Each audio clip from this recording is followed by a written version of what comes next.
Voilà, de retour sur ce plateau d'analyse, mesdames et messieurs. Nous vous disons encore merci de votre fidélité. Idrissa Condé m'accompagne dans cette émission. Nous parlons tout à l'heure de l'ouverture plutôt du procès de Jamal Khashoggi, de l'assassinat plutôt du procès de Jamal Khashoggi en Arabie Saoudite. Le procureur général a requis, disons, 5 peines de mort contre 5 accusés sur les 11 accusés dans cette affaire. Finalement, aujourd'hui, qu'est-ce qu'il faut retenir justement dans ce procès? Est-ce un procès politique? Est-ce un procès qui va porter fruit quand on sait bien que de l'autre côté en Turquie, Ankara réclame encore l'extradition de ces personnes présumées puisque l'acte s'est passé dans l'ambassade de l'Arabie Saoudite dans ce pays et depuis le 2 octobre. Ce que je peux dire, c'est une affaire d'État. C'est une affaire qui relève de la responsabilité de l'État saoudien. On ne peut pas comprendre qu'un journaliste du niveau de Jamal Khashoggi soit tué à l'intérieur même du consulat saoudien à Istanbul. Ça ne peut relever que d'un secret d'État. Du moment où ça relève du secret d'État, ça veut dire que ce qui s'est passé à l'intérieur du consulat saoudien ne peut pas ne pas être connu de ceux-là qui étaient au consulat le jour-là. Et de ce point de vue, le prince Ben Salman de l'Arabie Saoudite a beau s'expliquer sur son innocence par rapport justement à ce qui est arrivé, on ne comprend pas. Il aurait été tué dans une opération organisée, absolument, une opération de mon point de vue, supervisée par deux responsables qui ont été destitués. Destitués.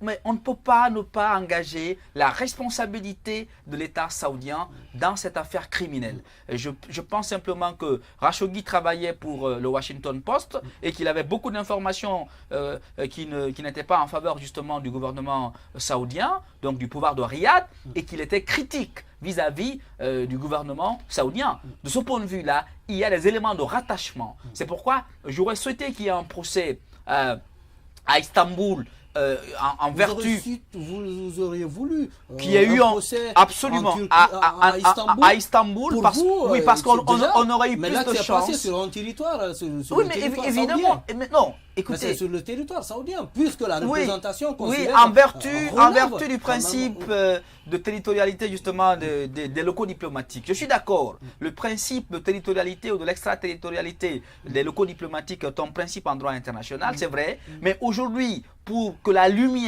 toute la lumière soit faite sur cette affaire, je ne pense pas, malgré la légitimité de la justice saoudienne, je ne pense pas que la justice saoudienne soit en mesure de rendre une décision de justice qui mettrait en jeu la responsabilité pénale du royaume d'Arabie Saoudite dans cet assassinat de Jamal Khashoggi au consulat saoudien à Istanbul. Qu'est-ce qui va alors changer dans ce procès, dans cette affaire plutôt d'assassinat? Est-ce qu'aujourd'hui, vous voulez nous dire que la vérité ne verra pas jour dans cette histoire? Je pense qu'il y aura une partie de la vérité, mais pas toute la vérité.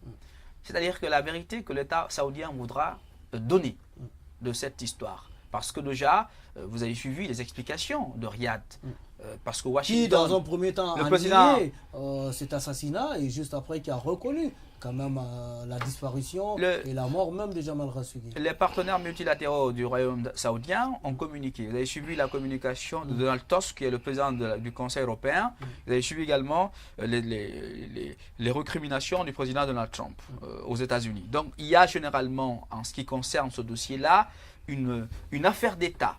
Une affaire d'État au cœur de la politique étrangère de l'Arabie Saoudite, qui malheureusement a amené avec lui Jamal Khashoggi. Il y a ce procès qui se tient à Riyad. On verra ce que ça donnera en termes de responsabilité pénale, mais il faut rappeler que le prince Ben Salman a reconnu finalement que l'Arabie Saoudite reconnaît que Khashoggi a été tué à l'ambassade d'Arabie au consulat saoudien à Istanbul et qu'il y avait 2 hauts responsables saoudiens qui travaillaient dans ce consulat qui ont été immédiatement relevés de leurs fonctions. Ça veut dire qu'il y a une partie de la responsabilité qui incombe à l'État saoudien, ne serait-ce que du point de vue de la commission de l'infraction. Maintenant, par rapport à la famille de Jamal Khashoggi, ils ont été interdits de sortir du territoire saoudien. Son fils a été reçu au palais royal saoudien, à Riyad, par le prince Ben Salman, et ils ont voulu faire en sorte qu'on fasse croire que le gouvernement saoudien n'a aucune responsabilité dans ce qui est arrivé. De mon point de vue, il y a bel et bien une responsabilité saoudienne, et l'ouverture du procès, la procédure pénale telle qu'elle a été accélérée avec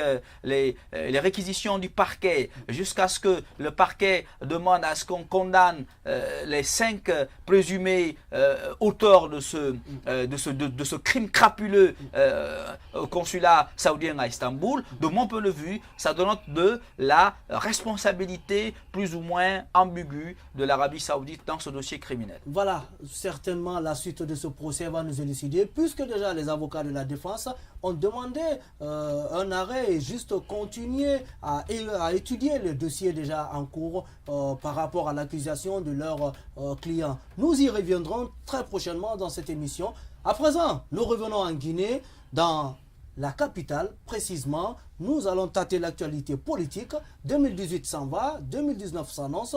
C'est l'heure des bilans dans l'arène politique. La Guinée a été marquée par beaucoup d'événements, notamment les élections communales et surtout les contentieux électoraux au cours de cette année. Nous revenons sur ce plateau et en même temps nous recevons Youssouf Kamara qui est membre du bureau exécutif de l'UFDG. Bonsoir Monsieur Kamara. Bonsoir Monsieur Traoré, bonsoir Monsieur Condé. Bonsoir à vous. Le consultant maison. Merci.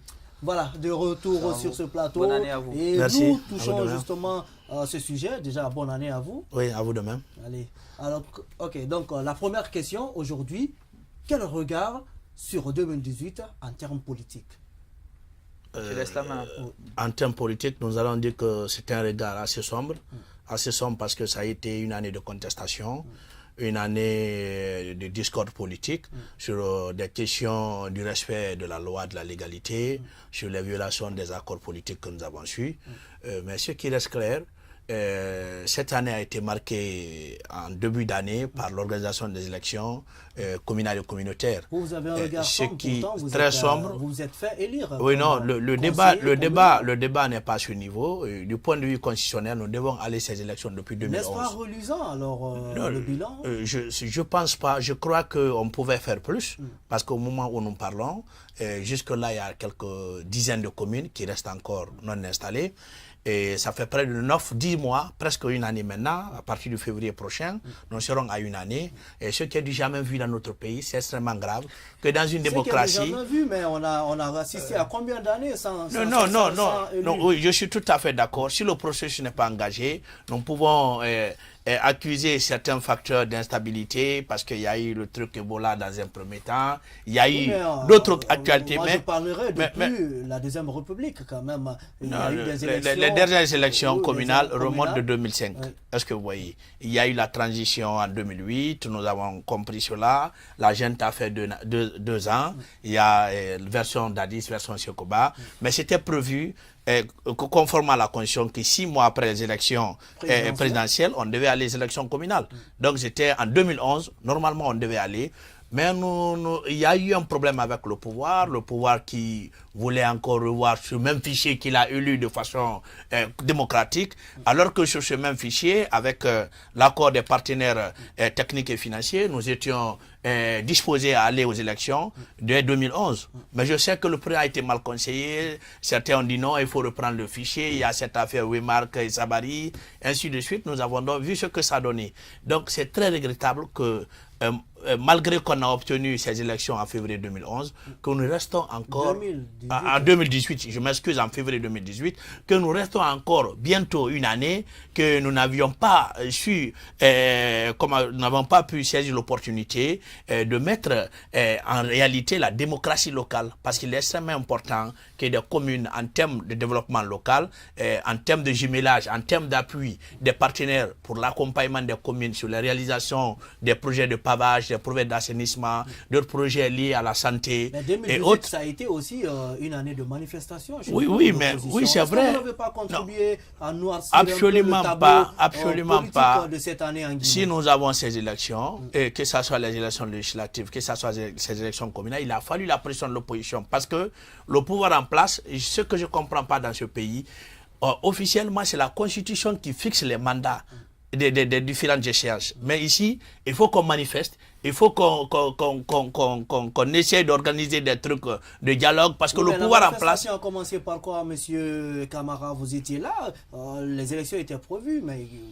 Dites-nous, la manifestation a commencé par quoi? Non, le problème est que ces élections que nous venons de faire en 2018... Vous avez exigé quand même la réorganisation de la CENI. Non. Le débat ne se trouve pas à ce niveau. C'est que la question... Non, la crise de la CENI a été une crise interne qui n'a pas fait plus de 2 mois. Ça a été trouvé, il y a une solution parce que à l'interne, de façon consensuelle, les conseillers sont entendus entre eux. Mais ce qui est important, c'est qu'on n'avait pas de nouvelles révisions de liste électorale en cours, on n'avait pas d'autres processus qui pouvaient retarder. C'est qu'il y a un manque de volonté populaire, de volonté politique, je m'excuse, avéré, et qui a vu qu'il y avait tout été fait. Peut-être si vous oubliez, moi je vais vous rappeler, vous êtes plein quand l'État a annoncé pour être en mesure de financer les élections.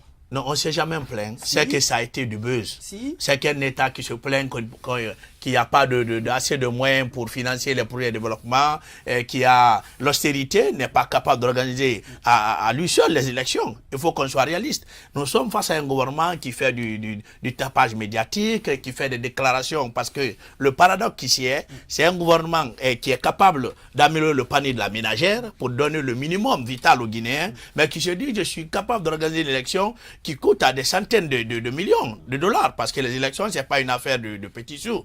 Les élections, c'est les gros sous, c'est les opérateurs, les machines, c'est le déploiement des observateurs. Il y a tant d'autres facteurs qui rentrent en jeu. Donc, c'était des déclarations de dire non, à moi seul, je suis capable. Comment vous pouvez être capable d'organiser une élection dans un budget qui est déficitaire de 2 000 à 3 000 milliards? Avis, donc, c'est extrêmement grave. C'est un tableau peint en noir. Oui. Côté politique. Oui. Pour vous, Idrissa Condé, est-ce la même couleur pour vous? Non, je pense pas. Moi, je suis pas politique comme mon cher ami. Mais bien ce que je peux dire, oui, j'observe j'observe la scène politique. Mais ce que je peux vous dire, c'est qu'aujourd'hui, la Guinée relève les défis peu à peu du développement. Il a parlé de démocratie locale. Aujourd'hui, nous avons des exécutifs communaux qui sont élus. Nous avons une partie de la République. Sauf qu'il y en a qui ne sont pas encore installés. Mais écoutez, ce qui reste sûr, c'est qu'ils sont élus. Ça prendra le temps que ça prendra, mais ils seront installés. C'est déjà un acquis. Et l'autre aspect, c'est aussi le développement. Aujourd'hui, la Guinée avance. Ça prendra le temps que ça faudra, mais c'est dangereux quand même. Je suis désolé, mais, très grave. Mais c'est la responsabilité de ces acteurs eux-mêmes. Finalement, c'est la responsabilité. Mais le RPG et l'UFDG ont choisi de violer les lois de la Guinée. Depuis que tout le processus électoral a commencé, ces deux partis politiques ont pris sur eux la responsabilité de piétiner notre constitution. Ils se sont entendus quand même sur des articles. Mais quand ça les arrange, ils n'ont aucun problème avec la violation de la loi. Moi, c'est ce qui me dérange avec le RPG et l'UFDG. Quand ça les arrange, ils n'ont aucun problème avec la violation de la loi. Mais quand ça ne les arrange pas, chacun tire la couverture de son côté. Donc il est très important qu'on comprenne que la Guinée doit avancer et que cette Guinée avance. Moi je pense qu'il y a de grands projets. On a suivi le chef de l'État à l'Abbé. Il a lancé justement nous revenons là-dessus tout à l'heure. La Guinée, la couleur politique en 2018, c'est dans cette émission. Mesdames et messieurs, gardez votre confort de regard sur cette télévision. Tout de suite, on se retrouve pour continuer ce débat.